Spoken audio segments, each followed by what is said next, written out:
Guys, jadi kali ini aku mau bikin water slime dari bawahannya slime. Ini slime dari clay ya.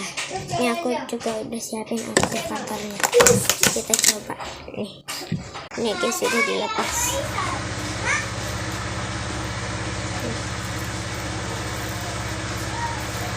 Ini kita sambil sini. Kita skip dulu. Nah, ini kita tuang aktivator. Ini ini aku ngerjain sedikit. Nah, kalau udah aduk hingga merata ya. Mantap. Kalian nggak percaya, mantap coy. Mantap, lihat. Tapi ini agak lengketan lagi deh. Tambah aktivator lagi, soalnya tadi aku tuhnya sedikit. Jadi itu harus diituin. Maaf banget kalau aku banyak skip ya.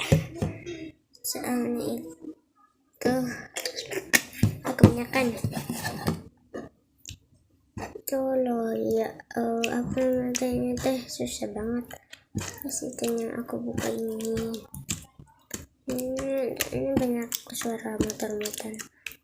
Ini dikit tuh. Ya, aduk aja terus.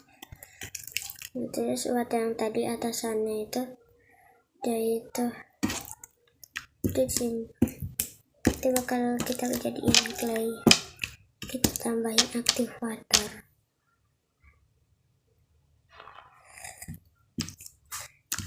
Keren banget. Lengket. Tunggu ya, skip dulu. Guys, aku udah bersihin tanahku. Tapi ini belum bersih. Ini super lengket banget. Walaupun udah ditambah aktivator beberapa kali. Ini tuh kan asalnya tuh warnanya sebelum kayak gini tuh warna ini. Aku sekarang mau jadi warna silver. Kok silver sih? Lebih ke apa ya? Kita ambil lagi ke biru silver, biru yang ada kayak bagus. Biru apa ya namanya? Silver, gak mungkin kayak gini. Kayak ada emas-emasnya gitu. Yaudah lah ya, kalau videonya gak cukup lanjut part 2.